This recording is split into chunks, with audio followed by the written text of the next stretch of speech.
TJ, Scotty, is there anything about your life that you think you could improve? Anything that bothers you on a day-to-day basis? I want a more resplendent beard even than I have. I want a smaller penis. It's too big. We can help you with that. We're here to solve your problems. And I'm here to solve the problems of our patrons who graciously asked and shall receive this upcoming episode on active cults on Deep Fat Friday.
Joined together in the cult of Paul. I think the reason why our patrons chose for me to cover the cult episode is because they know, probably those that have been listening to me, that I have a particular fascination with cults, particularly the leaders of cults, but just the whole cult environment. And I think it springs forth from the same place that it does in a lot of people, but not so many people spend as much time thinking about it or learning about the different cults as I do and shit. Like, especially one that shall not be named until the end of the episode. But I've spent a lot of time delving into the cult mindset and how one works and some of the little psychological tricks that go on. But I think before we start talking about this today, we have to look at the definition of cult, which I think is woefully wrong. Now, the first one is the one we're talking about here today, and it says a religion regarded. You see where my problem comes in yet, fellow fans of personal expression? Regarded by who? Right, regarded by whom, and who is the arbiter of whose regards mean anything? Because why do I care how people regard my religion, if I choose to have one, as unorthodox? What does that mean? Like, why? Are we to believe that in order to not be a cult, you have to adhere to orthodoxy? Because there's so many cults born of orthodoxy that we won't cover tonight because it's active cults. But we're talking about, like, orthodoxy is typically fertile ground for cults.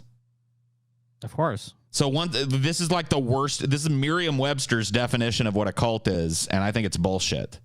And there's a reason for that. Do you agree with this? It seems ultra conformist too, because it's like, regarded, unorthodox, spurious, blah, blah, blah. I mean, all religion is spurious, in my opinion. Right. As far as orthodoxy goes and regards go, it's like, who's, compared to who? Right. I guess whose they mean, regards are we listening to? I guess like they're saying, like, outside of the mainstream. Well, when did that ever become such a fucking great thing? Right.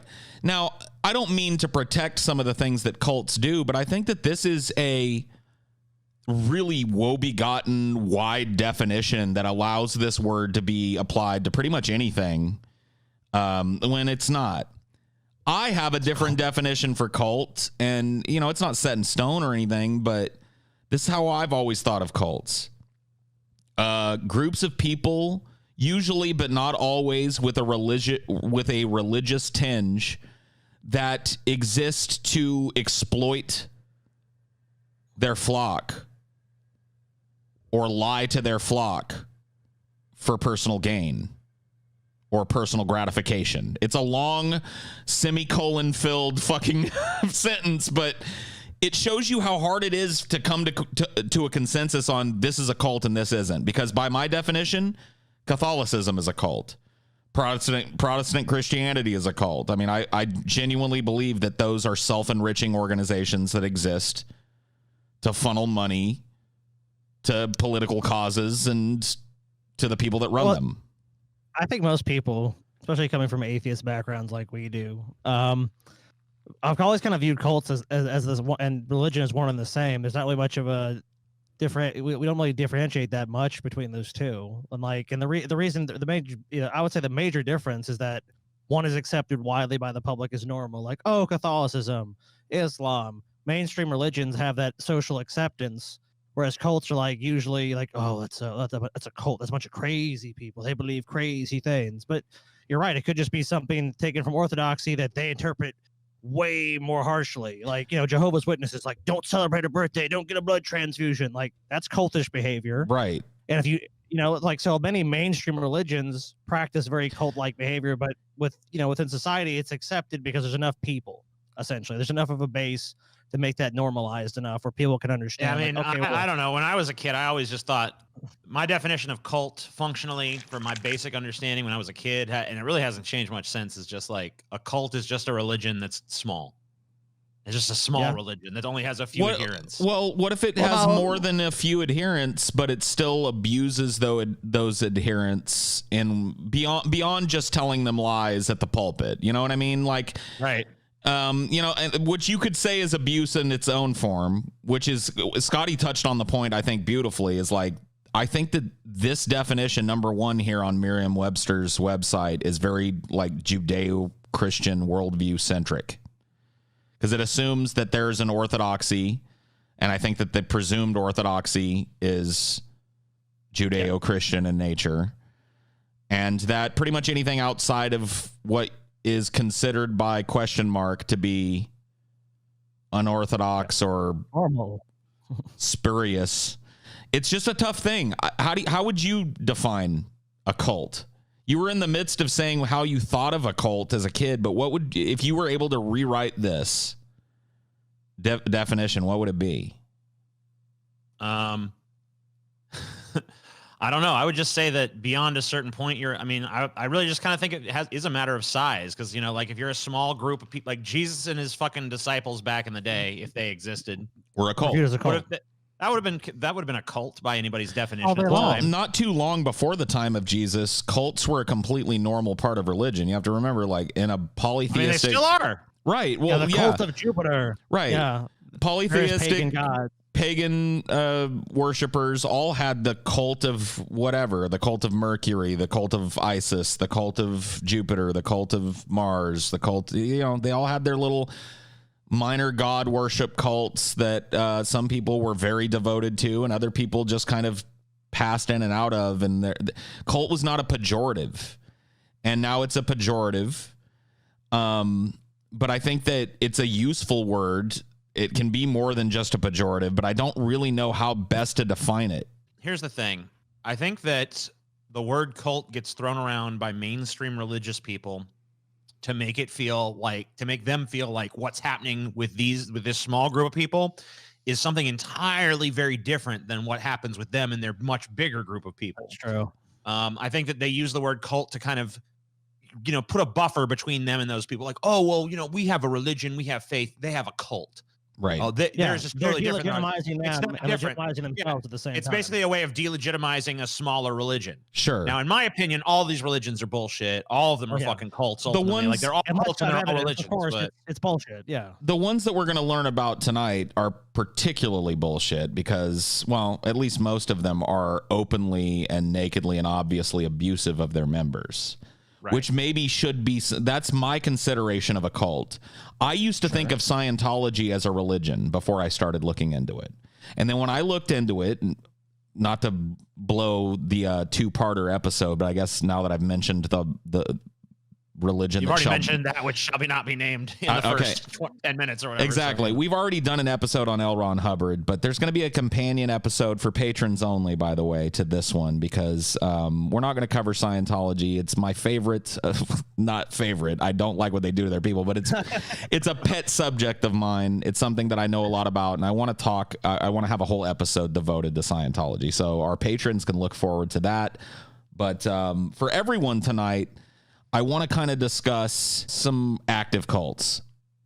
And a problem rears its head right off the bat is that when you put that criteria on it, religious organizations that are actively and obtusely and overtly abusing their flock, like funneling them to them for sex or trafficking them for sex or encouraging them to give up all their possessions and work 24 hours a day for no pay in some weird no pay environment. But of course, there's one strong leader or a couple of strong leaders that reap all the benefit of this, right? Of course. Yeah.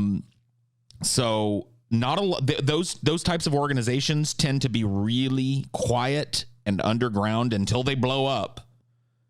And so it's hard for me to do an episode about truly active cults because there are so few, other than Scientology, that are so openly and brazenly allowed to continue. And most people don't know about them until they explode into this big thing. There are a few cults that everybody knows about. I tried to avoid those tonight. But here are some active cults, some recent modern day cults that have recently been exposed. I guess the first one that we'll talk about is, have you guys heard of NXIVM? Sorry, I said that wrong. NXIVM. NXIVM is spelled NXIVM, by the way. And it's a really, really complex topic to talk about. So I wanted to give you guys kind of a groundwork for what NXIVM is, and then we can kind of move from there and have a little discussion about it. So NXIVM is kind of unique on this list, but not unique amongst cults in that it is a kind of multi-level marketing scheme. This is kind of a pyramid type scheme where you are encouraged to recruit people into it and funnel people into it. And supposedly the more people you funnel into it, the more rich you get. And then they can all do the same and everybody can just make money in a big circle. And you've heard this shit before. And there are a number of these companies out there that are in existence. Some of them are just like, hey, you know, like we're Tupperware or whatever the fuck, you know. Or Amway is another big one. Amway, yeah. It's like, oh, you know, it's ostensibly about selling some kind of product, but it's really about fucking getting people to sell underneath you. Well, the way they hook people in is this: be your own boss, make a ton of money, and work from home. You can work from home and make big bucks. And they have some person like, I started off at whatever company and now I make $150,000 a year. Thanks. I love this, that our current way of doing things is not much better than only slightly better than a giant multi-level marketing scheme. There is a small distinction, but not most. For those that can't see and that are just listening on audio, the pyramids for a job are divided between the boss and owner, who get great earnings at the top of the pyramid, but it's a very small chunk of the pyramid. And then the kind of middle part of the pyramid is managers and specialists who get good earnings. And then the workers get standard wages, right? Which is whatever that means. Yeah. And then on the multi-level marketing side of things, it's spread a little thinner at the top. Let's put it that way. 0.1% are ultra dodeca rich. 0.4% are certifiably rich. 4% are like getting by. You know what I mean? They're okay. They and 95% either lose money or work for absolute peanuts. I believe you mean loose money. Yeah, Paul. loose money. Yes. I don't know why that's such a difficult word for so many people. I don't know why I don't know why it would be difficult for MLM scam info, which this is sourced from. If you're gonna do an info site on multi-level marketing scams, you might want to learn the difference between lose and. You're going to do anything involving the English language, you might want to learn that. Yeah. And while you're doing that, there and there as well. You might want to learn that one. Oh, I mean, hey, we all fuck that up sometimes. Yeah, we do, but not as much as Some people, yeah. Some pretty people just persistent never with get it. Yeah. Anyway, not to be a grammar Nazi here. MLMs are already kind of cultish, considering you have to delude yourself quite a bit to call yourself a successful entrepreneur. Doing them despite between making very little money hidden by lavish sales prizes or just being on the verge of bankruptcy. So, they're already like borderline cultish anyway. There's a lot of them that just skirt the law and are allowed to exist because, of course, like any other business that can be taxed, there are loopholes, and nobody really cares up at the top that there are people that take advantage of people in this way. So as long as you conform to the state standards, you can continue to pile on people, but they're all the same this way. As an entry-level person, you're expected to work for nothing, and there's absolutely no guarantee that you will ever rise above that station. Most people never do. But their labor and effort feeds that 1% up at the top while they are doing it. Well, there's a fundamental misunderstanding about multi-level marketing by most people that they recruit, and it's something that the people that was at the top understand, but they don't understand. The people that join these companies, it doesn't matter which one it is. Yep. It's your job is not to sell whatever the product is. That's just the pretense. Your job is to funnel people into it. Yeah, constantly. And the only like people if who you are join successful, if you join like Tupperware or something, and you're like, I'm gonna actually go out and try to sell Tupperware as hard as I can, you're never gonna make a dime doing that. You're recruiting other people. You're going to those other women that are stay-at-home moms or whatever. That's primarily who they target, and saying you have a business opportunity. You need to join underneath me, and then you need to sell your friends, and you need to sell your friends. And the reason most people don't get to the top is because most people are not good enough at sales, which is really all it is. Like, and actually they get a lot of these people, and the people that are smart, they hold these big job fairs. They basically hire a telemarketing company to call a bunch of people up who are looking for work. They post on all these job sites. They get a bunch of people to come in for a job interview, and they basically sell them on the program. And that's how it's just because here's the problem. If you try to sell your friends, everyone's probably been approached by somebody like, I've got a great opportunity for you. And it's like, okay, well, what is it? I'll talk to you about it. Then it's like, the minute they roll this out, you're like, yeah, I've got to go. Or, oh man, it's nice seeing you. But that's kind of like how the scam works. And a lot of people don't realize that. They think I'm selling knives or whatever. That's not what it's about. One of the oldest and most well-known of these schemes is Avon, which is like a makeup and cosmetics and personal hygiene kind of door-to-door. I just want to say that women do tend to fall for these more than men do. Well, they tend to be made with women in mind more than men do, because women were underemployed for a long time, and still to this day in comparison. Women are also provable better social motivators of action than men. So absolutely true as well. It makes sense. It just makes sense. And they're also more gullible too. So. Whatever, TJ. No. Sorry. Only the positive things are true. Only the positive things. They fall for this scam because they're just better than us. That's right. Not all women are more gullible than men, TJ. Yeah, that's what I'm saying. No, it's just, you're right. You guys are right. You're fucking sexist, TJ. You're a sexist person. No, you guys are right. I was totally out of line saying that. They're more gullible. You're right, TJ. Thank you for apologizing. I apologize. For those sincerely apology fucking ever. Okay, yeah. Thank you. You did a sexism, TJ. Avon, you guys remember, was featured in Edward Scissorhands, the mom that ends up adopting Edward's stuff. She goes to his house to sell Avon because nobody else will go up there, and she's determined, and she's the one that makes contact with him and finds him, and she's an Avon lady. I think there's a picture of her on the next thing that I got for you there. Let's see. Yep. Yeah, there she is with Edward looking super happy. That's a fucking I gotta watch that movie again. There's this other level MLM scheme that was kind of somewhat involved for its association with that murderer guy, Chris Watts, who a couple of years ago killed his whole fucking family. Yeah, he was like an oil field worker, and yeah. Famous case. Yeah. So his wife was involved in this kind of MLM scam, this supplements scam called Level.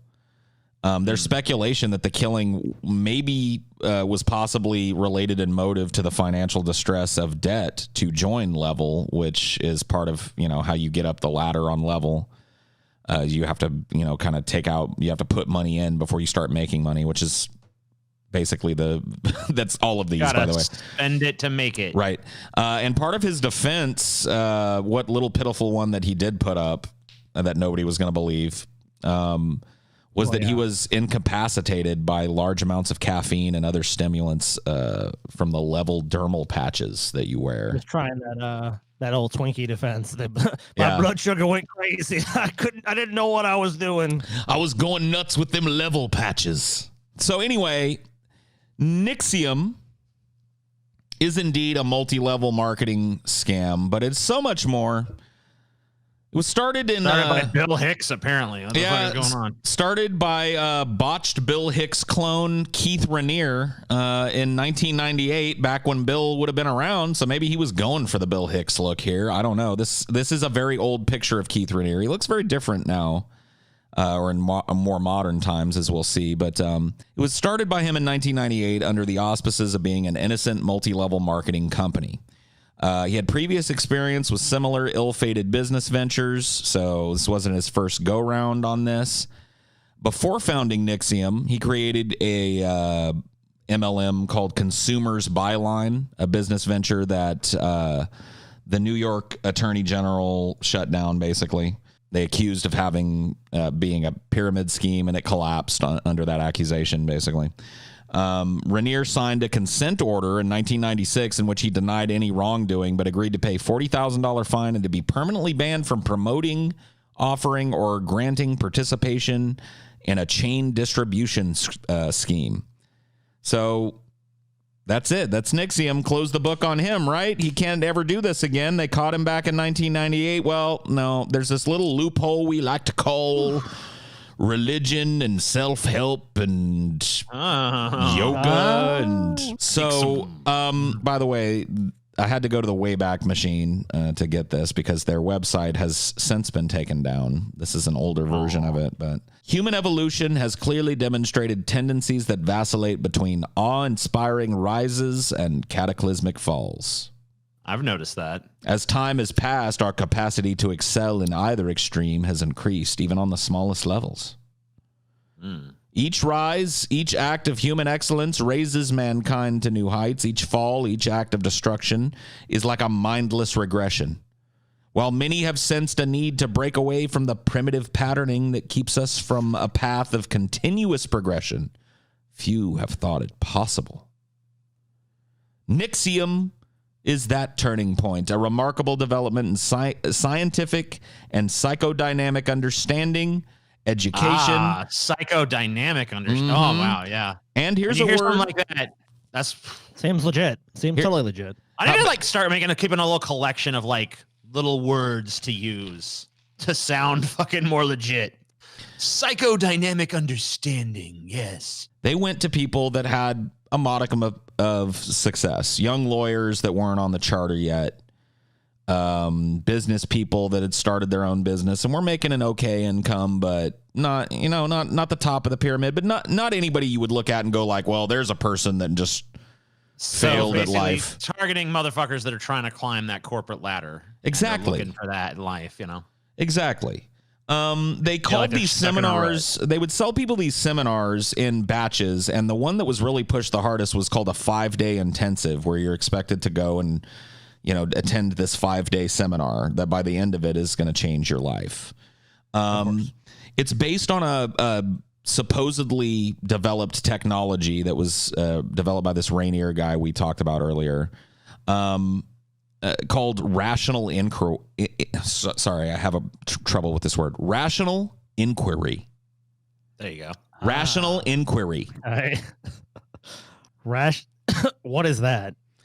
Oh, Scotty, doesn't it make sense? It's all on the face of it. It's rational and it's inquiry, Scotty. No. Asking rational questions. Rational. Oh, that's all it is, right? Of course. That's all it is. Just be rational. Okay, you don't need a fucking 5-day seminar. Tell someone that. Act rationally. You do. He called the results, and not only he, but a lot of the people that took these courses and bought into this cult called the results extraordinary. Extraordinary. He had a nickname that he had to be called. He was not allowed to be referred to by his normal name. He was Vanguard.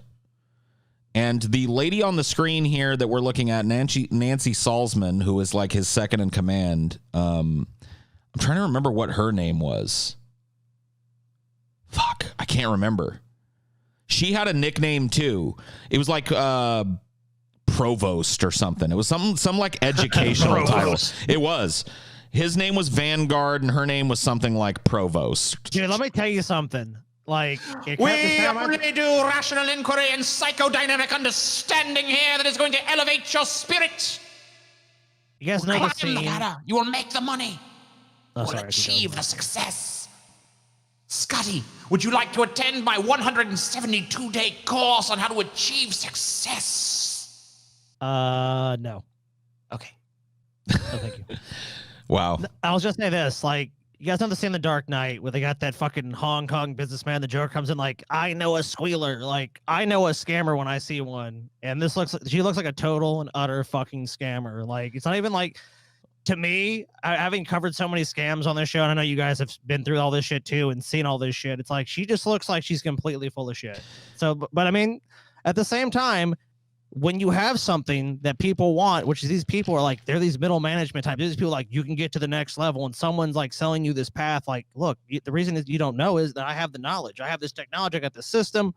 You do this, you're going to be in that fucking top 0.1%. You're going to be rich as fuck. So basically, again, selling the American dream deal. Like, look, the American dream, you can get it, but only if you follow this course. You can climb the hierarchy ladder, Scotty. You've been climbing that ladder for a long time, but you find that you're just stuck on the same rung for years and years at a time. I'm telling you.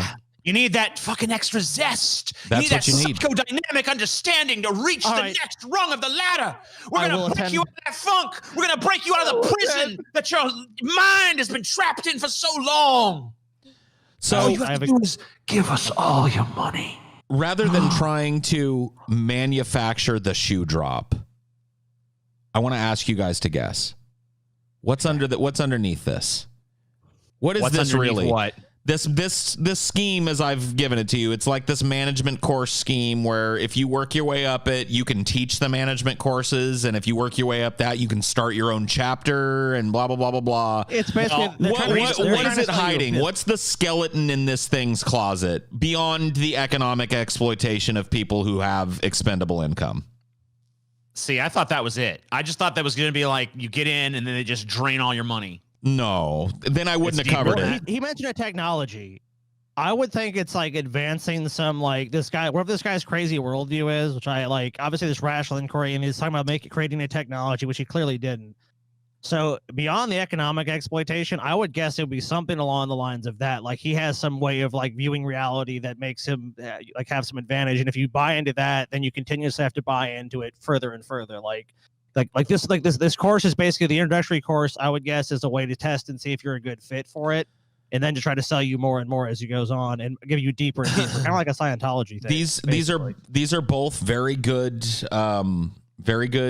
guesses and are right in their own ways. But what was really buried, we will get to, and we'll see how it lines up with your guesses.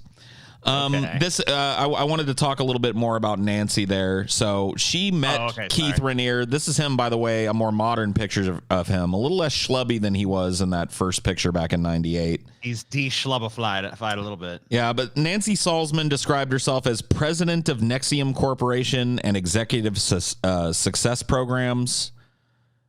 She has over 20 years of intensive study and practice in the fields of healthcare, human potential, and human empowerment, according to her.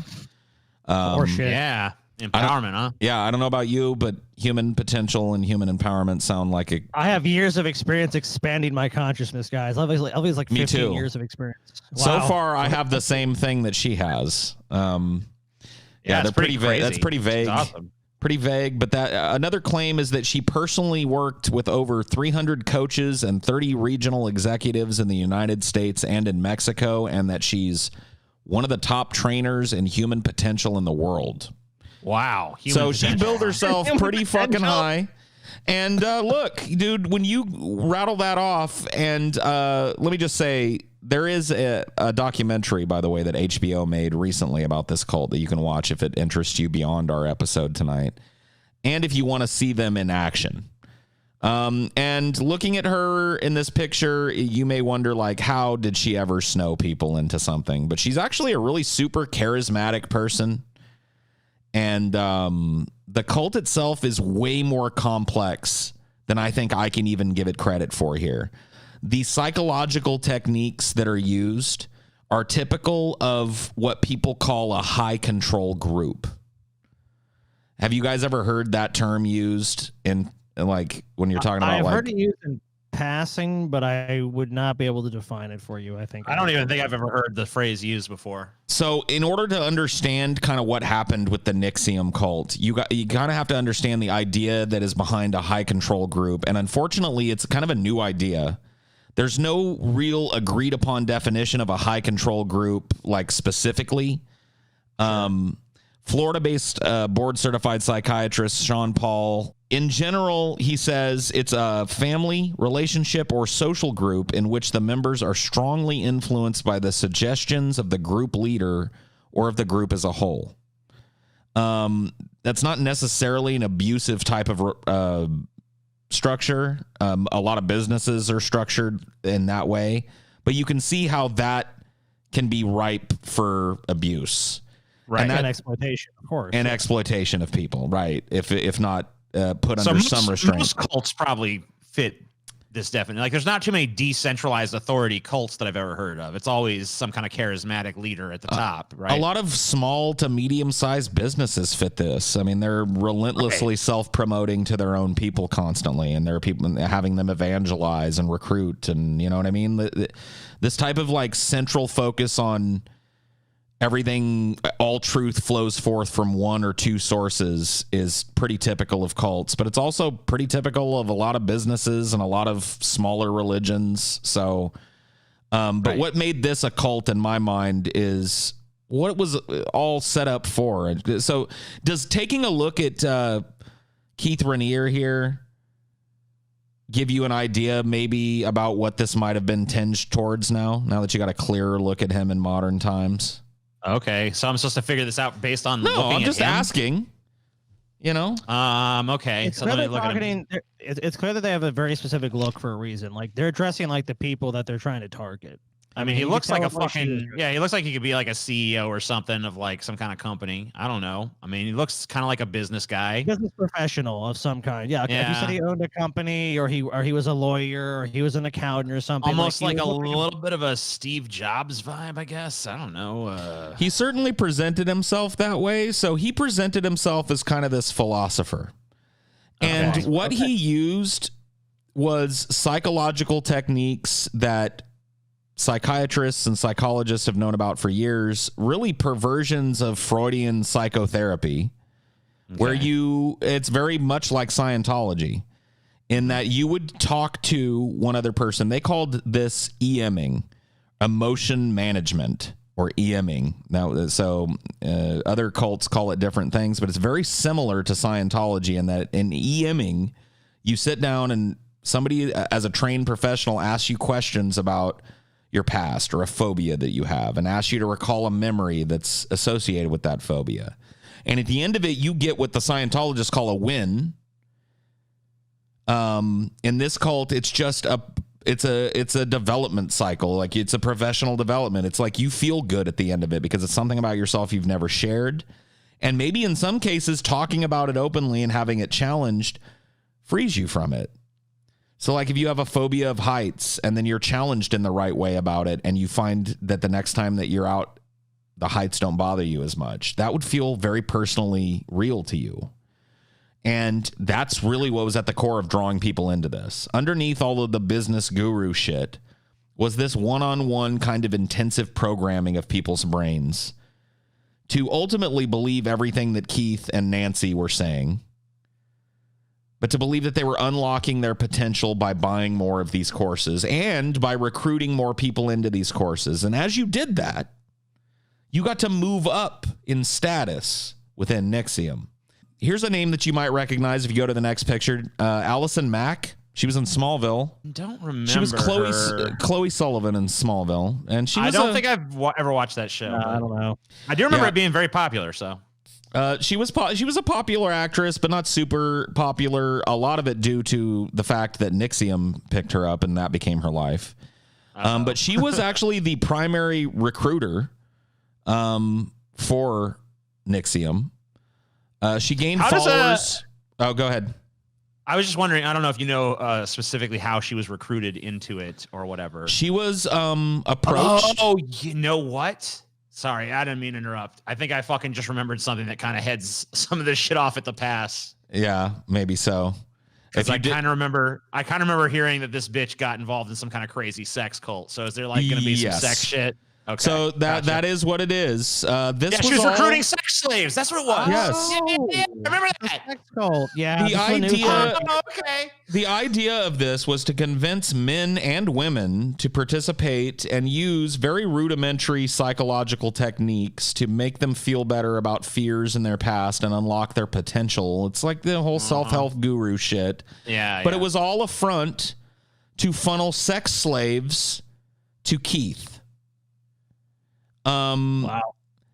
So we'll take a look at a little bit of how that played out. As for Allison Mack, she was later indicted for charges of sex trafficking, forced labor, and racketeering in 2019 as part of the collapse of this cult, or at least the collapse of the power structure of this cult. So what was this program behind the scenes, behind the curtain? It was called DOS. And that's the primary source of controversy for NXIVM. It stands for Dominus Obsequious Sororium. So if you speak Latin, let me know what the fuck that means. I know sororium has something to do with women, and Dominus means power and control. Yeah, like a master kind of thing. Yeah. It also means dom over sub, which was the hidden meaning of DOS. When the women were recruited into DOS, they were told that the name of it was Dominus Obsequious Sororium.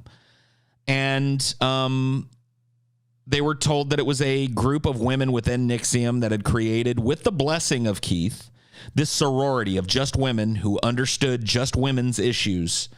And that this was an exercise. It was a thought exercise. And the idea of DOS was, interestingly, to subvert yourself as a slave to a master within this little subgroup in NXIVM. Wow, I wonder who the master was. Your master, if you were a young, thin, pretty girl, which was what Keith preferred, your master would have been another girl, and there would have been nothing sexual about it. But she would have told you how many calories you could eat. In fact, you had to text your master and say, "Master, can I please have 94 calories?" And the master will say, "Yep," or "Nope." You have to say hello to your master and say, "Hello, master," in the morning. But you're talking to a woman. Once again, this is not a dom-sub relationship in a kinky way. This is not sexualized until it gets to Keith. This is like preparing these people's minds, brainwashing for the environment that they are eventually introduced to, which is, oh, by the way, your new master is now Keith, the head of NXIVM. So get in there. And then he, rapes them, basically. Yeah, whatever he wants. Right, because now they're like, once you reach the point where you're invited into this, see, the whole thing was to funnel pretty girls to him. That's really why this cult happened. And then they're trained and psychologically primed that, like, hey, when this relationship does start, then suddenly they've already been trained about how Keith wants them to act. Right. And you have to keep in mind, the people that fell for this were not just like dumb, like, oh my fucking God, blondes or whatever, models. He wasn't looking for that. He was looking for young professionals that he could psychologically help with the introduction part of his thing, and then slowly but surely break down to the point. So to get an idea of how far this DOS thing broke down, this is what happened to the women that were in DOS. And this was... They were branded. Now, they were told, if you look at this, so look at the bottom row. You see the bottom row? The women were told that they would be branded with that symbol, and they were told that the symbol represented the sky with the top line, a mountain with the kind of triangle that's underneath the sky, and then a river with the squiggly line. The problem is that a couple of the women that got this brand weren't branded to be sex slaves. They were branded to recruit them. And so they started looking at these brands and wondering, like, why did I get this? And they had this on their body now forever. And one of the women realized, holy fuck, this is, well, the first thing she realized was this is an AM, which is fucking what's her name? Allison Mack. Right. So Allison Mack was the head of this SOS group, unbeknownst to most of the women that were in it. But the woman that was in it happened to be a higher up in the organization and knew that Allison Mack was part of it. And she was like, what the fuck? Allison Mack. And then she turned it on her side. KR. Which are the fucking, that's Keith Raniere. Yeah. So they were basically being branded with his initials while being told this story that this is like a, and like they were done. This was done. It's a mountain. This is done with it's a mountain. This is done with a cauterizing iron, by the way, with no anesthetic. Yeah. So that is part of being in this cult, is as a woman going through the pain of having this brand. And then only you know what it means. It's the earth and the mountains and the rivers and it's everything, you know. It's actually Keith's initials.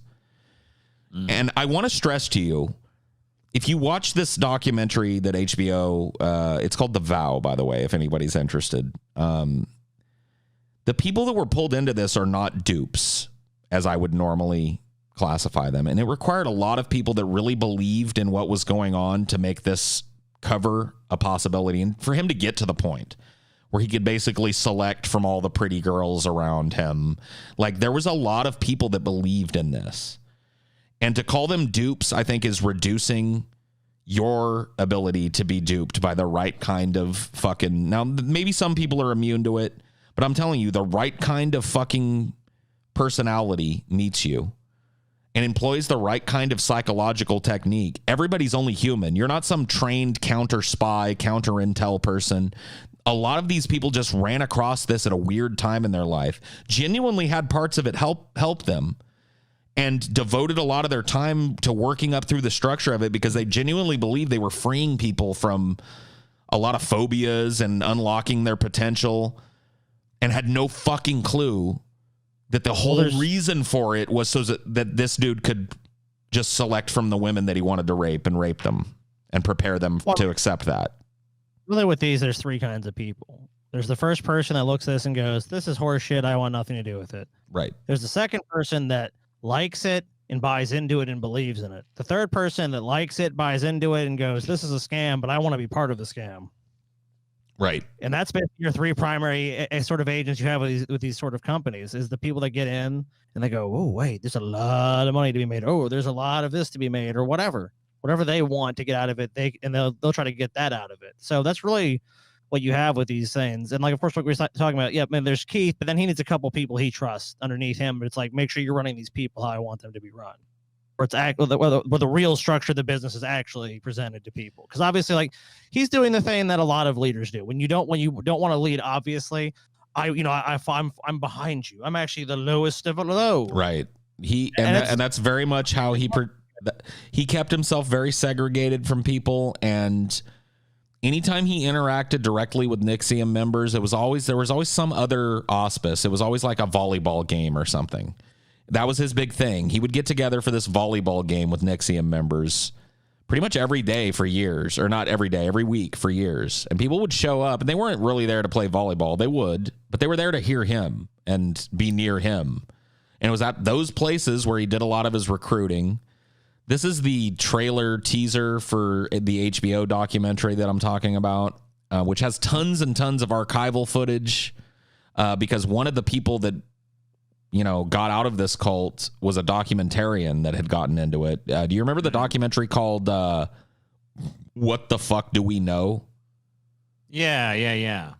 I've heard of it. It's not that great it's not that great of a documentary. It explored new agey shit. Kind of shit. Well, it made like a bunch of money, like $150 million or something. And so he was a big time fish that got landed into this NXIVM shit, and he filmed a lot of his time and all of the conversations that he had with the cult founder. So it's really interesting if you want to get a closer look at the psychology of Keith Raniere, and the psychology, the people that were duped by this at various levels and how it unfolded. It's really interesting. I thought we could take a look at it. I have a vision of what it could be like to be a human, to experience connection, compassion, love. ESP Nexium is a methodology for enhancing human experience and behavior. You're the kind of person who wants to do good. Where would you go? This actually helps you so that you can build love. It was the next level of being a woman. More than anything has been getting to know myself. This is the family that I've been looking for my whole life. How do I do better? It is manipulative, but it's a good manipulation. I'm feeling the most fear. If I can overcome this. Our commitment is our power. You sign a lifelong vow. Vow to integrity and honor. Building more character and discipline. Vow to be good men. Vow of obedience. A vow of devotion. Whoa. I mean, it really is fucking that gave me chills down my fucking legs and shit. Like It I'll really tell you what, man. It's a Yeah, that is fantastic intense. documentary. It's a multi-part one too, but bingeable. It's cut into like 1 hour chunks, and I think there's 4 installments to it. And I watched them all. They're all worth watching. It's really well presented, and you really get a better idea of the dark charisma of, the kind of mastermind of this shit, Keith Raniere. He looks like a goofy guy in pictures, but he has a very, I don't know, it's very easy for me to understand. I'm not the type of person to ever sign up for a group like this. I'm not looking for that, but you can imagine a very intelligent, very capable, very talented person being lured in by that family thing. You know what I mean? There are a lot of people who feel so disconnected that they don't have that.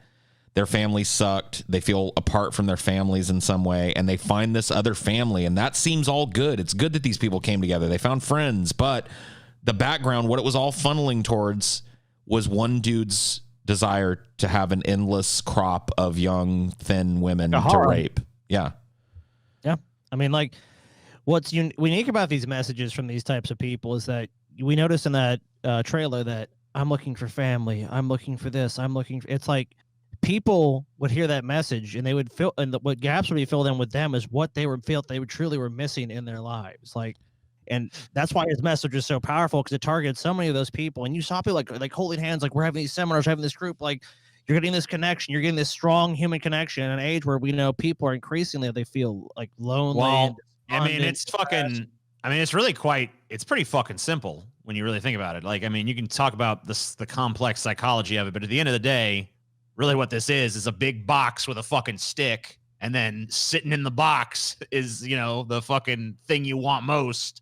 You get closer and closer. You go up to the thing, you grab it, the stick is fucking pulled away, the box shuts in, and then there you are. I think you're absolutely catch any fucking wild animal. Yeah, I mean, yeah, it's the carrot on a stick shit. I mean, yeah, obviously, and it's the same shit. And for me, what came across in this documentary that I don't think I could give you in a blurb in a show that has multiple cults that we're going to cover tonight was the fact that the people that got involved in this were all super fucking smart people. They were not dumb fucks. They were not after dumb fucks. They wanted smart, charismatic people that would go out and recruit. That's how he got this. So there's a woman named India Oxenberg. She was recruited personally by Allison Mack in 2011.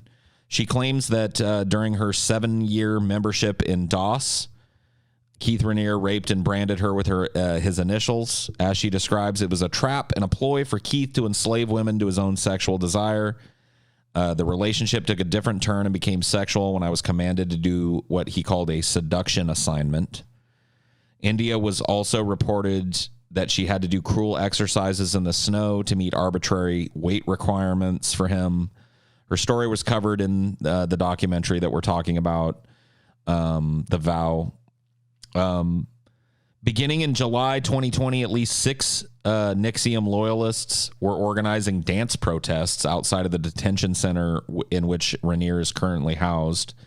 Eventually, a few people found out what was going on that were powerful enough in the organization to kind of blow the lid on it, and the police moved in, and he was indicted and convicted of sex trafficking and all this other shit. And so he's in prison. If you go to the next picture, there's a picture of some Nexium members. This is them. This is them outside of the place where the detention center that houses Rainier. You can see on the back there it says, well, maybe you can't see it. One of the signs there says, "We love you, K. Rose." They don't want people to know that they're there in support of Keith Rainier. KR, there's nobody in the detention center named K. Rose. KR is Keith Rainier's initials. So once again, these are people that are even though the head has been lopped off of this organization, there are still people that are adherent to it.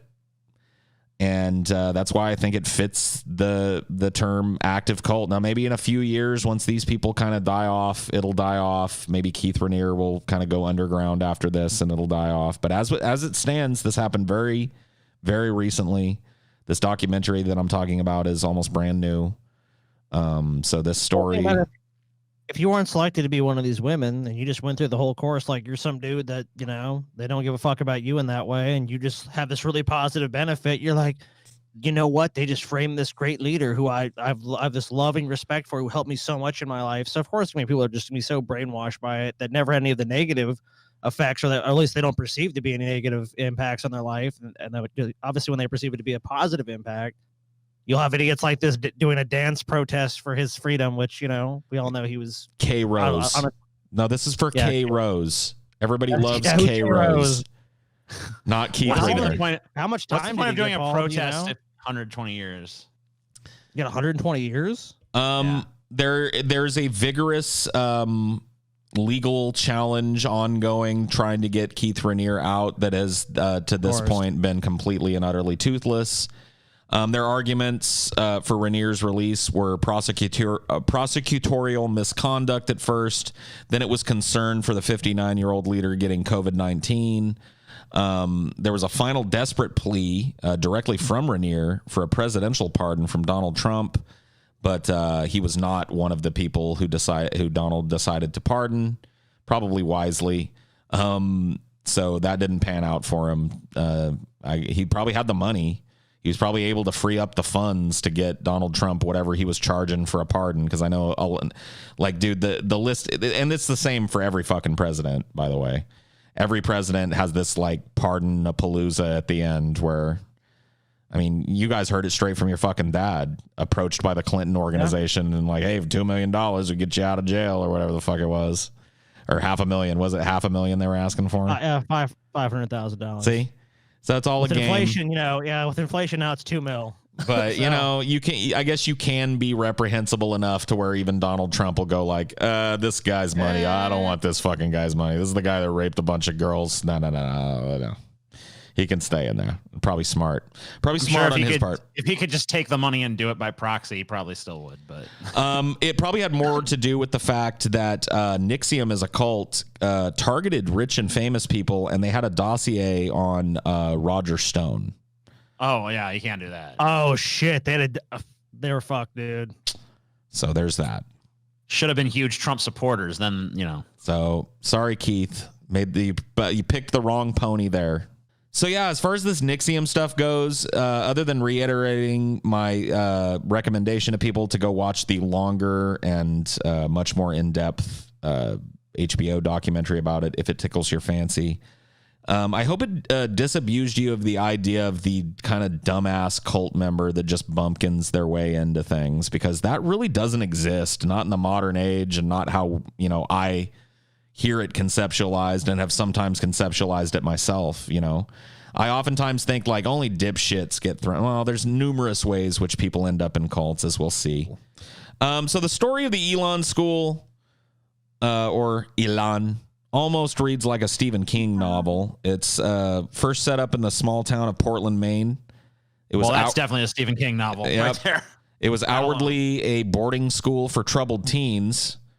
The Elon School was founded in 1974 by child psychiatrist Dr. Gerald Davidson and politician, millionaire, and former heroin addict Joe Ricci, who I really tried to find a lot of information about, and there wasn't a lot of information about. He was a kind of a guy that was thought to maybe have mob ties, and as far as like him being a public figure that you can find info about, good luck.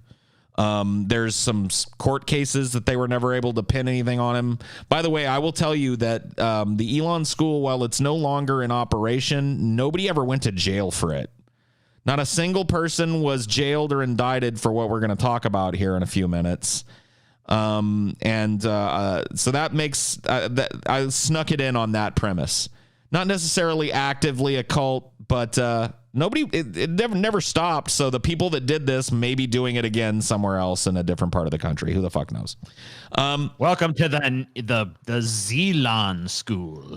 So what I do know about Joe Ricci is that he had a colorful past as a low-level possible Italian mobster, ultimately gaining legitimate income through gambling that he had done for years illegally. His founding of the school was motivated by his own troubled childhood. There are reports that he had sex with one of his teachers in middle school and committed robberies and was in juvenile hall. Ricci's first attempt was a drug rehab center called Survival Inc.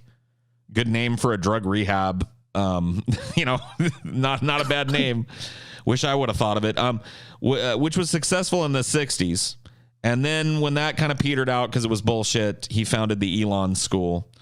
The sprawling 33-acre property was completely cut off from civilization, kept activities hidden, and made successful escape extremely unlikely, it being in Portland, Maine, where it's like colder than a witch's tit and a well-digger's ass like 9 months out of the year. And it was far away from civilization that even if you got out and it wasn't freezing fucking cold, you probably weren't going to make it anywhere.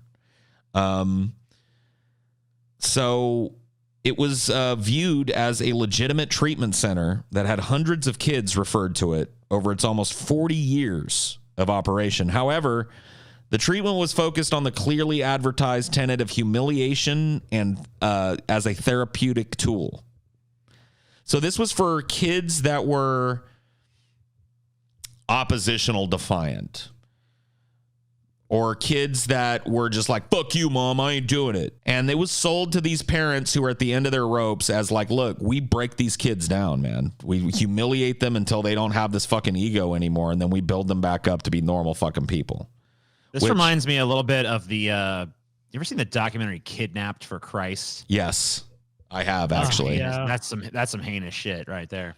So anyway, this humiliation thing went a little farther than most parents knew. The facility was certified, by the way, by the National Association of Therapeutic Schools and Programs, NATSAP, giving it legitimacy to outward observers and potential customers who, as I said, were parents looking to get unruly children either off their hands or hopefully intercede in their lives in a way that would make them not unruly children. It's probably used for both. There were probably people that were just at the end of their rope and they're like, you know what? I want some place to send this fucking kid until he's 18, until I ain't got nothing to do with it no more. And then he's on his own. Fuck him. And there were probably some parents who were like, I want to send little Johnny down there because he's fucking 14 and he's telling me to go fuck myself and I want him to be a normal human being and it looks like he's going down the wrong path. So there were people that sent their kids here with the best of intentions, and it was backed by a national organization. You know what I mean? It had this air of legitimacy around it on the outside. You can look at it from the outside. Does it look like a torture hut or whatever the fuck? No. The sign makes it look like, oh, it must be some kind of specialty school or something. Well, it was. Within the mysterious gates occurred rampant abuse of children that their parents had paid for. The horror started with the parents contacting the staff at Elon School and arranging to send their children there to undergo behavioral therapy. Each child would earn the school about 50 to 60 grand. So Ricci was going after, people on the upper end of the fucking income scale. Once again, this idea that all fucking cult members are poor and desperate and they end up in the cult because there's no other turn. Wow. No, this they have some kind of weird chalkboard that dissolves into an exterior shot. It's pretty crazy. Yeah, that's weird. This is some pictures that cropped up on Reddit recently of somebody that visited this Elon School. Service crew, Pride, family, staff, Jeff, Goatlib, Dust, Sweep, Mop, Joe Ricci, Dead, Zoop, Zool, and there's some pictures of some brooms and shit. Or Dead 2001, I guess. You see the dick? There's a fucking coming dick. That's pretty funny. There is a dick busting a nut. So basically, they would get these high-income parents with these kids that were clearly out of control, probably because they never had a want for anything in their life or whatever the fuck it was. They'd send these kids off to this thing. And basically, once the kids were there, the teens were never even notified that they were going. They were just kind of grabbed. That was one of the rules of the school, is that the parents were not allowed to prepare the teen in any way for it. And even so by driving them to it. So you basically signed a contract to have these people come and abduct your child one day. You knew what day it was going to happen, but they were not allowed to know because So you're just walking down the street, and all of a sudden you're just like being dragged into a van and abducted. Right. You just your parents signed you up for some crazy shit. That's not psychologically damaging at all. They were given no say, no choice whatsoever. And because Elon's enrollment process hinged on the element of surprise, the school went to horrific lengths to ensure the teens attended school. Once everything was in place, Elon would hire a teen escort company to literally abduct the teenager in the middle of the night from their bedroom or off the street and bring them to the school. The men would break down the teen's bedroom, physically subdue them, tie them up with plastic handcuffs, throw them into a van, and then drive them to Poland, Maine, where they would be handed over to the Elon school. Such companies are not only, by the way, completely legal, but there are many of them in operation today that are working for other schools which haven't had the curtain pulled back on them. Once again, watch Kidnap for Christ. Yes. Because they do the same thing then. They fucking, and it's even worse because not only do they kidnap your kids with your consent, I guess, but in the case of the Kidnap for Christ school, they actually take them to some like other country where they can like get away with shit they can't even get away with in America. Yep. This is kind of like a short web comic that a guy who's now an artist, former alumni and survivor of Elon's school, made about it. So I'll just read it because the words speak for themselves, and if you don't have the visual, you know. So he says, I was caught. Nothing was said. I was simply escorted into the house as if nothing had happened. I was pulled to the showers by another man and another kid. Institutionalization always starts with a lice shower, like a baptism for fuck-ups. I'd never before been forced to take off my clothes in front of complete strangers. In Elon, they empty your pockets, take jewelry, and steal your clothes. This is the beginning of your dehumanization and also forces you to accept that you are powerless. Then things started to get a little bit culty. You're given no image clothes. Image is defined as any unique aspect of your personality. Your style of clothes, jewelry, type of haircut, the way you talk, music you identify with, your image. That's the first thing that Elon deletes. So it takes away your image and it gives you like these basic clothes and shaves your head. So if you have like a unique hairstyle or something is basically the idea. Elon started by destroying your sense of identity from day one. Then they turned these identity aspects into privileges that needed to be earned. Rule number 1, you start from nothing. Rule number 2, resist, you get even less. For example, since I tried to split, which is run away in the parlance of Elon's school, I got no shoelaces for a month. Without laces, your shoes become worthless. It's hard enough to walk, let alone run away.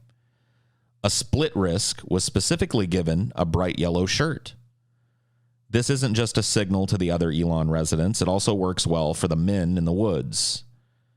And very little pink shorts. Elon was built on peer humiliation. Used against teenagers, this was an extremely effective weapon. They want to humiliate me? We'll see about that. So, and that's all he had to say about his time at Elon's school. There have been, of course, this guy obviously can choose to reveal what he wants about his time there. But let's just say that there have been much more graphic allegations made about what went on, and it's a lot more fucked up than it sounds there. There is... It already sounds pretty fucked up. Yeah. It's basically like you're going to kid prison because your parents are tired of your bullshit. Not only that, but they're apparently getting paid buku bucks to torture you. So yeah. Among the allegations that were made by people that survived this school that were in it were physical restraint of students during the night and sleep deprivation. Psychological manipulation and punishment was always severe, where even an unpermitted smile might result in hours of cleaning, complete with having to wear a literal dunce cap. Jesus. There was physical abuse in the form of boxing rings where students were pitted against one another in fights. Phil Williams Jr. died at age 15 in 1982 after being forced to participate in the school's notorious boxing therapy. The details of this therapy are illustrated in this clip, described by this founder, Joe Ricci. So this is what little bit I could find on Joe Ricci here. Okay. To the way the children are treated. One reason is the use of physical punishment. Joe, you make no bones about it. There is corporal punishment here at Elan. Tell us about it. What are the stages it comes in? Who's it administered by? Well, it's administered by the kids, first of all. Corporal, it's a harsh term, okay? What it is we have the ring, okay, which everybody misinterprets. It's not a boxing ring, it's a ring of human people. Youngsters who are accused of being bullies are forced to fight continuously against a series of opponents until they are beaten. The bully is introduced as... It's like, was there an episode of Deep Space Nine where they did this to like Worf and shit? They like kept making him like fight battle after battle until he was fucking beaten down, basically. Yeah, to keep fighting the Madar one after another. Yeah, this is like literal like Star Trek torture prison camp shit. I guarantee this guy here, that's what he liked. He just liked that. Yeah, form a square. Yeah, let's square up. You gotta, oh yeah, I'm not gonna beat the shit out of you. You just got to fight every other kid here who's gonna eventually, even if you win, you're gonna get the shit beat out of you. It doesn't matter. And what he's talking about is like this biblical eye for an eye approach to parenting children, where if you have a child that is bullying other kids, then you put him and let other kids pummel him until he can't take anymore. You know what I mean? You just throw kids at him and that's how you teach him. And that's fucking like that's frontier justice. You know what I mean? They like to watch too, Paul. You know that. There's a voyeuristic aspect to this. Oh yeah, beat the shit out of him. Oh, he backtalked me? Yeah, let's have him go to the square today. Let's have him go and see oh yeah, you got a big mouth. Let's see if you have a big mouth after this. And of course when he gets the shit beat out of him, yeah, your big mouth goes away because you're just like, I want the abuse to stop. So Elon schools did one thing really well. If not the rehabilitation or help of unruly children, it made a fuck ton of money. With profits from the school, Mr. Ricci here bought a rundown harness racing track in Portland, Maine, called Scarborough Downs. Through the years, his behavior became increasingly erratic. He gave an expletive-laced tirade against a Maine harness racing official over the Scarborough Downs public address system. He got sued 3 times for sexual harassment outside of the school, once for threatening to kill a female employee. He lost one case. He settled out of the other 2. When he actually ran for governor at one point, he wildly assailed his female opponent as a pimp and prostitute. I guess it's the current Maine governor, Angus King. Jesus. Okay. What was interesting is all the abuse was performed on students by other students. So that's how they got around it. It was kind of if you know anything about the Stanford prison experiment, that's basically how an Elon school was run. So certain kids who went along with the program, known as expediters, they acted as guards and carried clipboards listing each student in a designated section of the building. The expediters would carefully observe individual students for signs of quote-unquote guilt and would write down every infraction in a notebook and turn it into the administration. They were basically like snitches.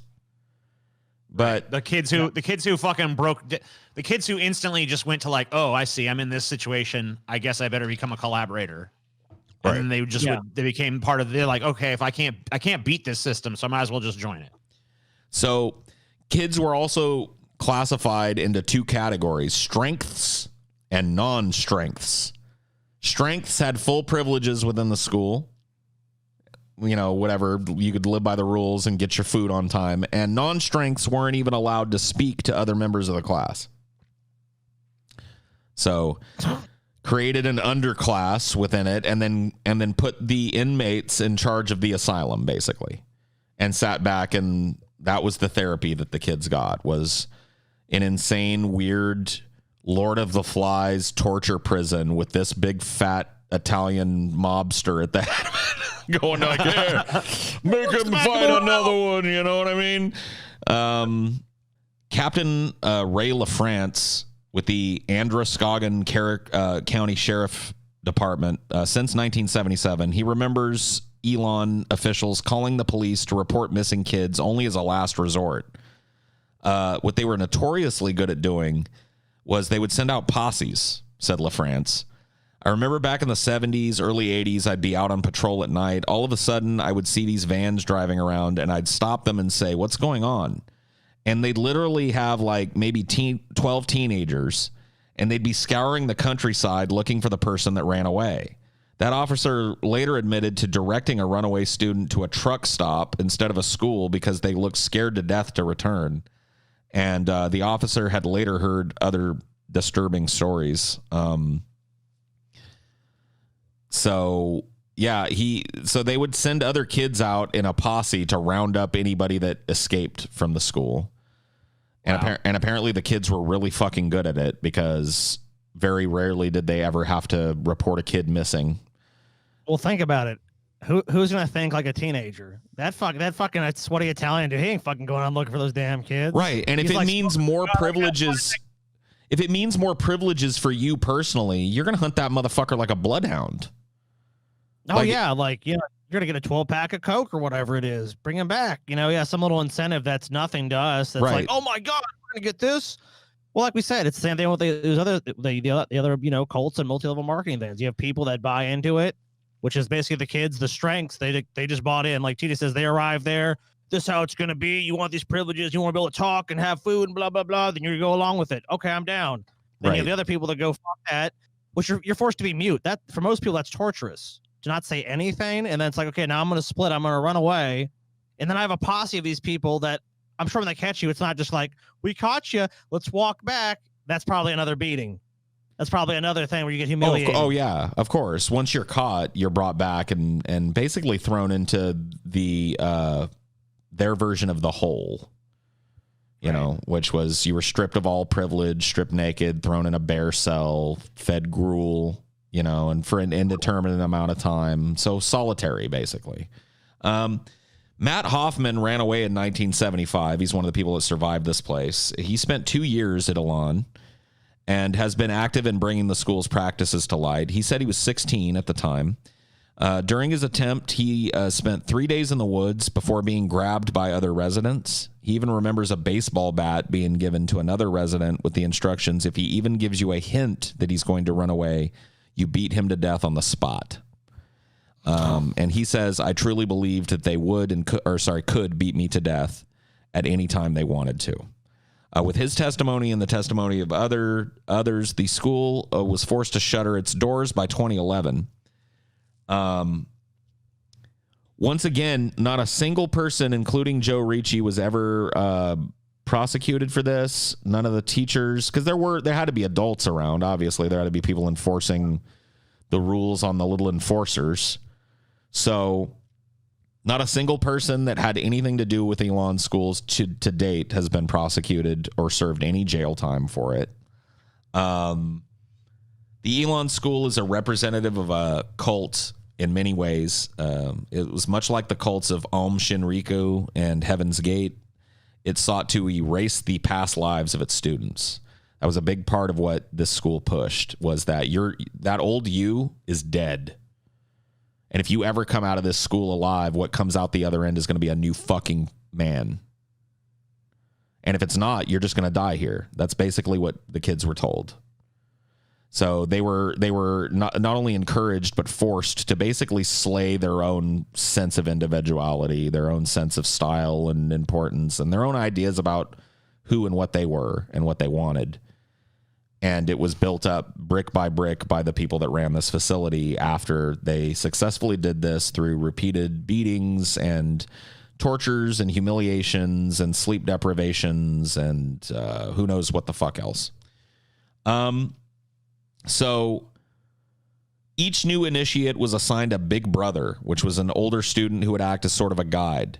He would help in quotes, the new student into his life at Elon, but he would also act as sort of a jailer, enforcing rules and reporting infractions to Elon's leadership. The big brother would educate his partner about why Elon's program was so good for him and why he was a failure if he did not accept what was, the program. It was the big brother was not a friend to his partner. In fact, big brothers would often play cruel tricks on their companions, pretending that they wanted to run away and then swiftly reporting them to the administrators once the companion agreed to escape with them. So they would entrap them, basically. Yeah, they'd be like, hey, man, you want to get out of here? I think together we can escape. Right. And they're like, yeah, I do. Yeah. And they'd be like, then they go to the administrator like, motherfuckers think about escaping. Right. Punish Because the administration would punish or would reward the big brothers in those instances with continued access to their own privilege. And once again, the Stanford prison experiment, which has a movie made about it and a number of documentaries examine it. I won't go too deeply into it here, but it was an experiment briefly in which normal people participated and agreed to act like prisoners, and then some of them were empowered to be prison guards, and they were just kind of turned loose to see what would happen.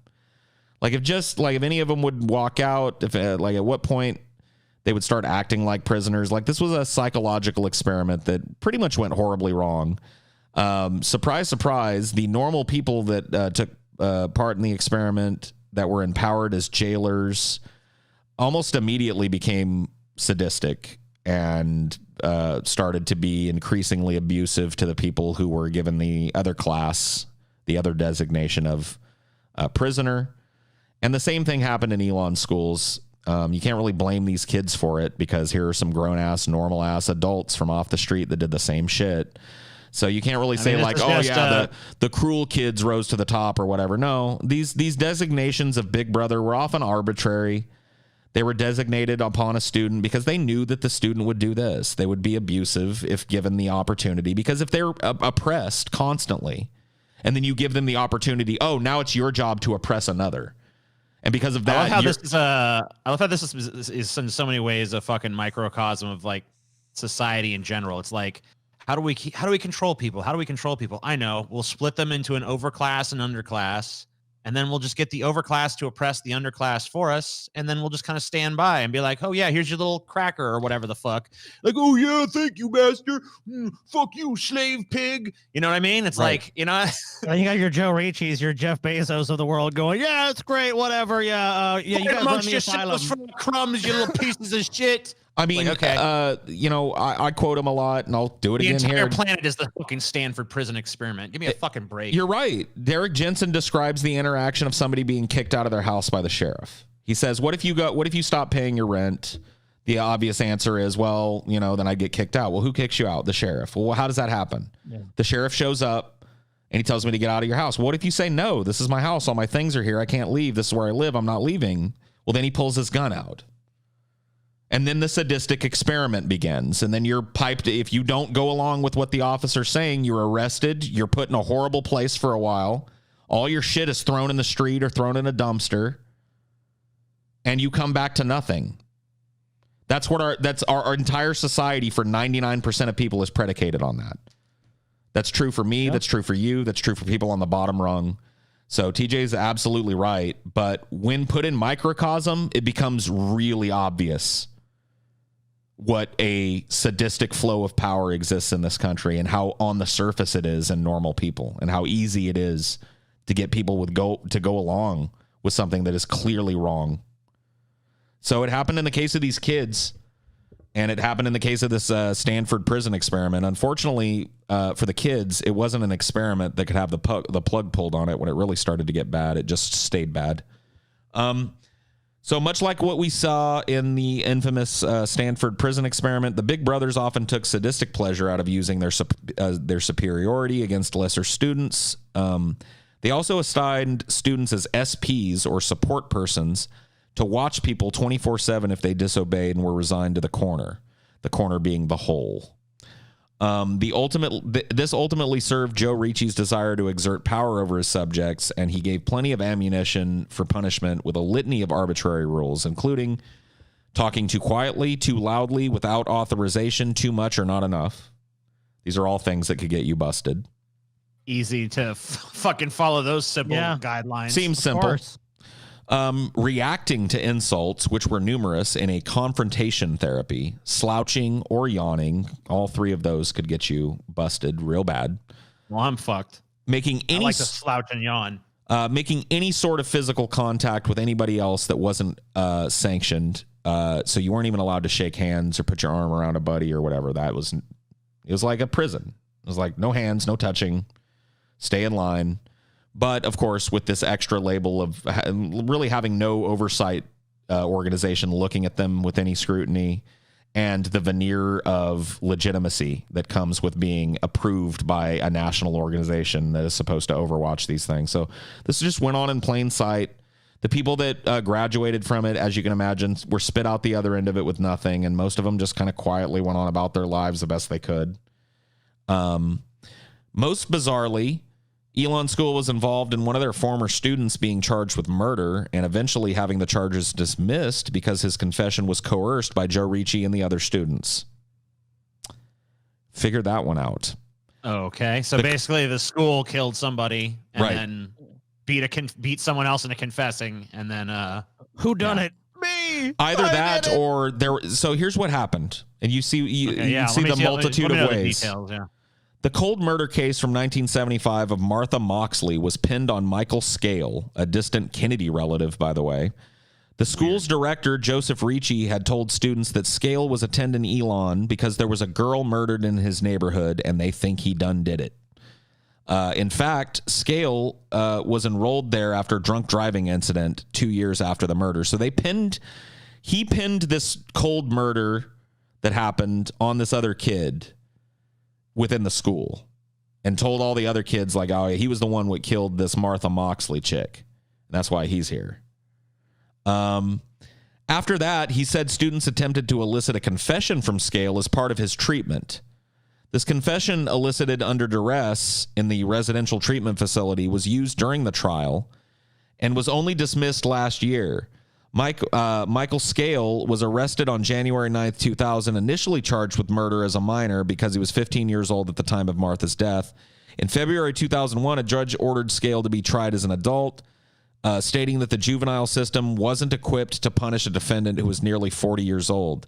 So this is a really weird fucking case, and it's never clear whether or not this person was just a scapegoat or committed the crime. So yeah, who knows?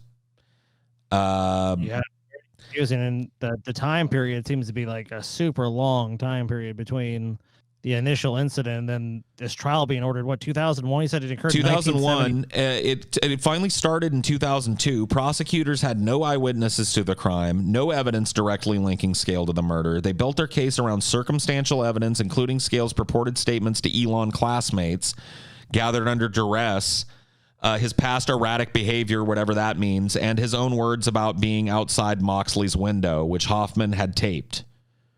So, yeah, I don't know. He says, I'm going to get away with murder because I'm a Kennedy. Let's see. He testified before the grand jury at a probable cause hearing that Scale had told him, this is a student from the school, that I'm going to get away with murder because I'm a Kennedy, which sounds exactly like what you would say if you were related to the Kennedys and shit. If I showed up in prison and my cellie was like, man, what you in for? I'd be like, I'm going to get away with murder because I am a Kennedy. It sounds very normal. Of course. So another Elon student, John Higgins, testified that Scale had talked about a murder he was somehow involved in, vaguely. Scale... Murder insinuation, yes. Right. Scale, Higgins said, didn't know whether he did it, that he may have done it. He didn't know what happened. Eventually, he came to the point that he did do it, or maybe he must have done it. Whatever that means, that was his testimony. I'm convinced. Other Elon students testified that these statements couldn't be taken at face value. They said that Joseph Ricci, Elon's executive director, taunted Scale and constantly accused him of being involved in Martha's murder. When Scale pushed back, Ricci would make an example of him, as we said, and invite other students to verbally and physically assault him at events he called general meetings. One classmate said Scale was always denied a role in Martha's death, but the beatings would continue with ferocity until Scale expressed doubt about his innocence. So it was basically like It's like what we did to people of Middle Eastern descent unsuccessfully to try and get information. It was torture. It's like basically like waterboarding a person until they go like, yeah, all right, yeah, I'm involved in a terrorist network. Yeah, Abu al-Wazi, I heard he has weapons. And then they go get that guy. Who's the fucking guy financing it? And they do, you know what I mean? It's the same shit. TJ, how many lights do you see? There are 4 lights. Dude, you'll say anything. If you torture somebody, I mean, at a certain point, you know, that's why it's a terrible interrogation technique, because people will fucking confess to any goddamn thing. Yeah, I would say anything. If you fucking put my head in a fucking vice and start going, crank, did you kill the manatee? Did no, I didn't kill the manatee. Did you assassinate President Kennedy, sir? Yes. He was dead before I was even born. Crank, did you start the Civil War? Yes, did you kill Abraham Lincoln? I did it. I shot him. Yeah. I'm John Wilkes Booth. I swear it. It's a great way to get a confession, and it always turns up good information. And in this case, the same thing turned out to be true. So yeah, charges were dropped against Scale. I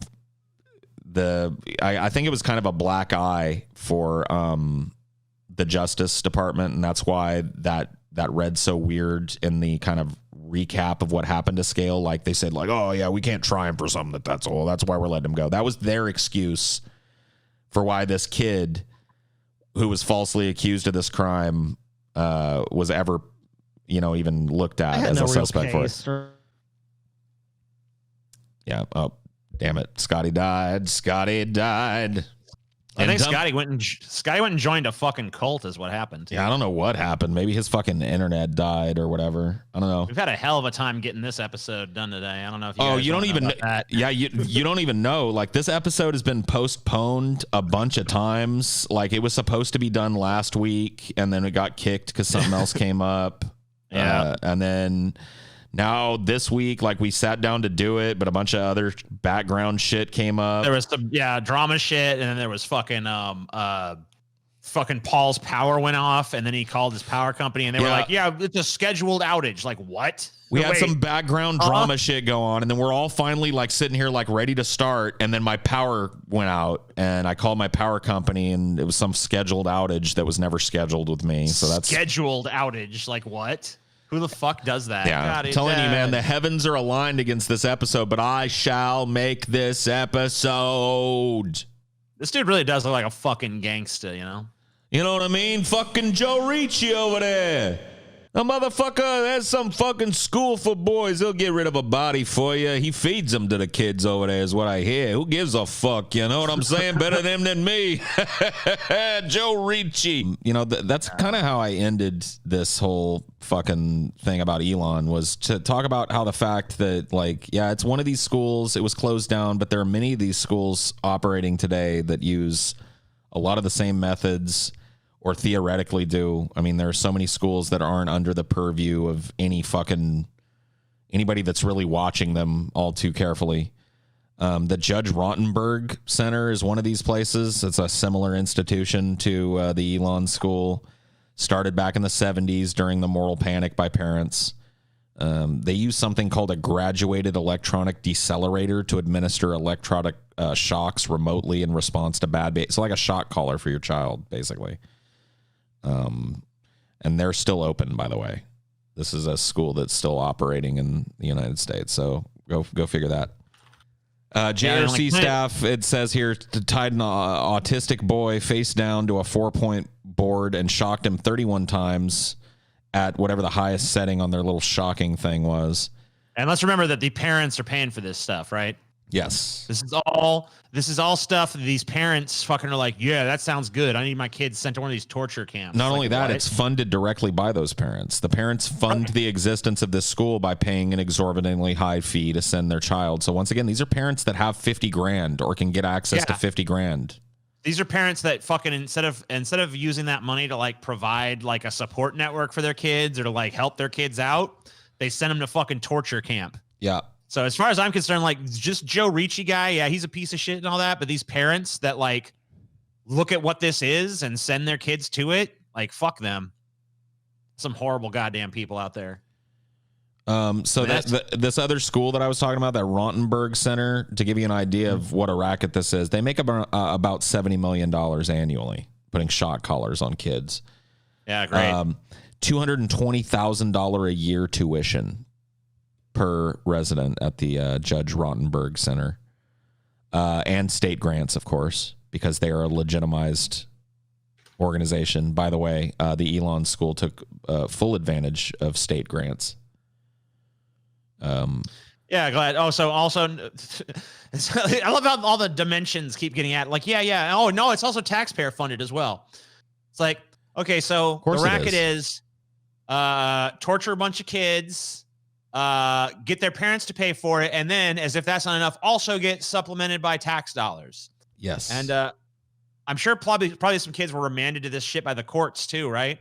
Because I would imagine that's a legitimate institution. Sure, so. I would imagine that's how they maintained the veneer of legitimacy, was that some fucking unlucky kid every once in a while was admitted to this school for no pay or for whatever the state would give them. I guess that's where the grant money comes from, right? So they probably had a certain amount of kids that they had to let into the fucking center, but most of the population were people that were sent there by their fucking parents. And the same is true of this Rottingen place, or Rotten Judge fucking Rotten Crotch place. It's still operating to this day. The cult is the acceptance of abuse as treatment and the all too generous funding for such abuse. And I think that bears out. There are many such places that still are operating, and we won't know about what goes on inside of those places until somebody does a fucking documentary about it or some shit. That's basically it. Oh, Scotty is back. Spectrum Internet is the greatest internet on the planet, provided you're not comparing it to any other internet providers. My last cult that I'm going to cover with you guys tonight, because I knew there were going to be some people that we said active cults, and this school you covered isn't active, and Nixium isn't active. And it's like, okay, motherfuckers. What I said at the beginning still stands. Most people don't know what's going on inside of active cults because they're very secretive, small societies. But you want an active cult, motherfuckers? Here's an active cult. The Brethren. Or as they are actually more commonly known, the Garbage Eaters. Cool. Is likely if you... Me too. Yeah, you think? Yeah, I like to eat garbage. Well, maybe you should join the Garbage Eaters then, TJ. Hell yeah. We'll see if it sounds compatible with your desired lifestyle, and then, you can join. Yeah, okay. So in order to talk about the Garbage Eaters, this is one of those ones we got to go back in time a little bit to talk about. This is the original quote-unquote Garbage Eaters, or the sect that would eventually become the Garbage Eaters. This is the Plymouth Brethren sect, founded in 1829. This is a photo of the founding members of it. When it split from the Church of England, which in turn would split from the Catholic Church way back in 1534. Subsequently, the exclusive Brethren split from the Open Brethren in 1868, and it went on and on and on. So this Brethren sect of Christianity basically just divided like a cancer cell. And it started as this group of people here, and it ended as a bunch of other little sects that all believed different things, that all split due to minor disagreements over scripture, basically. That's what I was able to find out. Of course. And in the modern day, we're not quite to the modern day. So in 1960, the Brethren took a lurch to the right, which is really unexpected for me. Oh, I just fundamentalist Christianity and right-wing politics. I just... Strange bedfellows there. You almost never see that. Some of the edicts that were happening in 1960 within the Brethren cult were pretty fucking... And by the way, this is not in 1960. This is a very under-the-radar cult that most people don't know about and is currently active, and it's not really known how many people are in it. I read certain sources that say that if you get around in major cities, there's a good chance that you've, brushed into one of these people, maybe thought they were a homeless person, maybe saw them passing in the streets. There's a lot of these folks around. Nobody knows quite how many. But But anyway, they took a lurch to the right in the 1960s. They got pretty like even the Taliban might go like, that's a little too far, you know, like Come on, Taliban's like, oh, you're extremists. Yeah. Not like us moderates in the Taliban. Sorry, is that racist accent? I don't know. Probably was.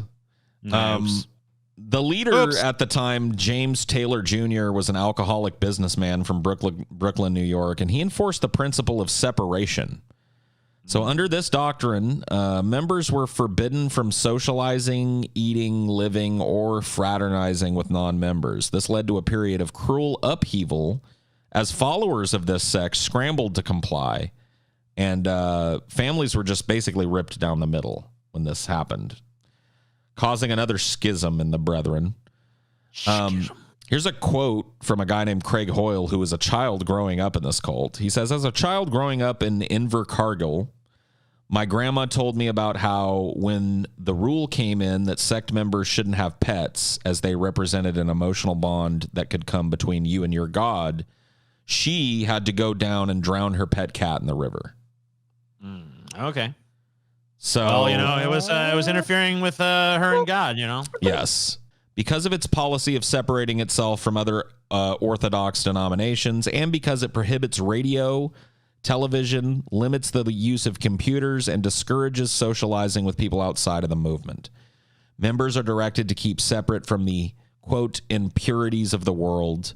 They're not allowed to attend. Oh, so anyway, that starts the list. So I thought the best way, and I was able to find a list of thou shalls and thou shalt nots, basically. Oh, you found their commandments, huh? Kinda, yeah. It's. Right, well, I mean, this wasn't super hard to find, but it's basically all that's known about the cult, because the members of the cult are notoriously media shy. I couldn't find a single usable interview with a member that I could pin down was actually a member of this cult. They're like Among Us, but they're not supposed to be like, they're supposed to evangelize. So if you've ever been evangelized to by a crazy Christian, you might have been a brethren. If you've ever had a homeless person come up and say Jesus is the way, it might have been part of the brethren. I mean, I don't know. Here are some of thou shalls and thou shalt nots of the brethren now here's cult. where I try to decide whether or not I'm going to join the brethren or not. Sure. So number one, you already know you're separated from so you have to, like, unless your family wants to join the brethren too, you can't be around them. Yeah, I don't need them. Okay. You're not allowed to attend university. I didn't anyway. Yeah, that was never going to happen. And you're expected to take up a career in business. In fact, no other pursuit is sanctioned. Well, everything's business. You know. Sure. Yeah. So you could right now you're fine. You could do what you're doing now and be fine. Yeah, this is business. Just have to stop talking to your family. Fits so far. Scott, are you going to join the brethren? This one might. Well, I have to see. I have to hear all the qualifications. All right. This one might be a problem for you already, TJ. We'll see. We'll see. You are expected to live communally and nomadically, moving from city to city. I don't really know about all that. Yeah, I don't really feel like doing nomadic shit. And communally, I mean, I don't know. That sounds annoying. I'd rather just be by myself most of the time. You must accept a life of poverty and simplicity. No. You must accept a life of energetic proselytization to recruit new members. No. You cannot engage in worldly activities. This means watch TV, read newspapers, go to the movies, or seek medical support. Dude. There's no way. Medical support. Seek medical support. Shit. Nope. My heart. I feel horrible. Best die here. If you're a man, you're expected to wear a simple brown hooded tunic that reaches to the bottom of your knees and no longer and no shorter. Okay. There are no set color designs. Some have sleeves. Some are worn over common button-down long sleeve shirts. Some have hoods. Some don't. Women wear a dress or a jumper in similar design. They're pictured here. A couple of female members of this cult. The one on the left is certainly not a female member of this cult because her hair is dyed red and short. Yeah, and that is one of the things that we'll get to. Women are not allowed to do that. They often carry backpacks and ride bicycles because of their nomadic nature. They have to. Yeah, gross. I don't like bikes. You can't ride in a car unless you absolutely have to. Men grow beards and have short hair. So you're okay there. I could do that. Women all have to let their hair grow long, and they do not wear any jewelry at all. Right. They do not focus their evangelical effort on a specific group. However, they do find that they speak mainly with youths and young adults, 18 to 24, college and university students, counterculture kids, and pop culture people. Okay. They tend to be the people more likely to be approached by one of the brethren for whatever reason. We don't understand why, but maybe it's some kind of internal thing that those are the most lost people, or maybe it's those are the people that are the most easy to reach and kind of suck into this shit. Go after the like looking for some other lifestyle or whatever. Well, right? I mean, you could view this radically as a very anti-consumeristic message. You know what I mean? Like, they're traveling around, they're not sitting down routes, they don't have credit cards or cell phones or any of these other temptations to lead you into debt or houses or mortgages or anything. They're living freely as man is intended to live. New members initially retain their financial assets when they join the group. That might sound good to you, TJ, but they gradually distribute them to the group, quote, as needed. And they're asked to dispose of most of their material possessions before joining. No. You can't opt out now, TJ. You've heard the Holy Sacrament. You're joining now. Shit. You should have told me to stop before I started reading this. You're one of the brethren now. Oh fuck. Oops. So let me tell you what else you can't do. New members, that's you. Generally only adults are allowed to join the group. That's also you. Exceptions are made in those cases where parents and their minor children join together or under unusual circumstances. So good news, Scotty. You and your whole family are now in the brethren too, because you sat and listened and participated. I'm ready. Brethren. Get my bicycle ready. You got to take a Hebrew or Greek name before you can join. There's that. Oh, shit. Okay. I think I'll look some So you up. got to pick something somewhere. Members with less seniority in the group, you have to give deference to the more experienced members. I mean, that makes sense. I mean, yeah. And that's basically it. You got to teach the word. You got to teach the gospel. Your food is often obtained by discards from bakeries and restaurants, and repackaged foods past their expiry date at grocery stores. That's what these people eat. That's why they're called garbage eaters, and they actually like that because they think it's humbling. Okay. Yeah, all right. Makes sense. So I get all this, but is there some hidden figure that benefits from all of this in some way? So there is a dude, but he's dead now. All that's known is that this cult is still active in America, and there you go. I mean, yeah. I wish I could tell you more about it, but there's really not a lot known. They're intensely secretive. There hasn't been a whole lot of exposés done on this cult, and what little there was out there is kind of thin gruel, unfortunately. But that's sometimes how it goes. But I mean, a lot of those organizations have those rules for this reason, so no one really knows what exactly they're about. And the only public information we hear is it almost just sounds like they're rejecting modern life and living humbly and begging for food. So I mean, maybe that's all it is. That could just be that. Oh, that's it. But we don't know if people are allowed to leave. Well, we obviously know that they're not allowed contact with the outside world, but are they allowed to leave this whole organization? But when you think about it, when you're totally dependent on it to sustain your lifestyle, and you're ingrained in it, and your family's ingrained into it, leaving is not just a matter of I'll just up and leave. You've basically shed all your worldly possessions. You have nothing to tether. You have no home to go to. You have nothing. And that is what I have for active cults. But patrons, don't despair.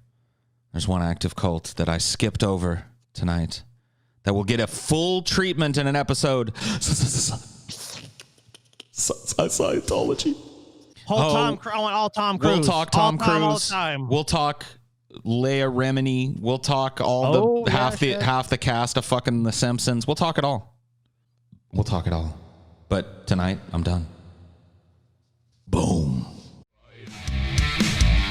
Deep fat fried. Deep fat fried.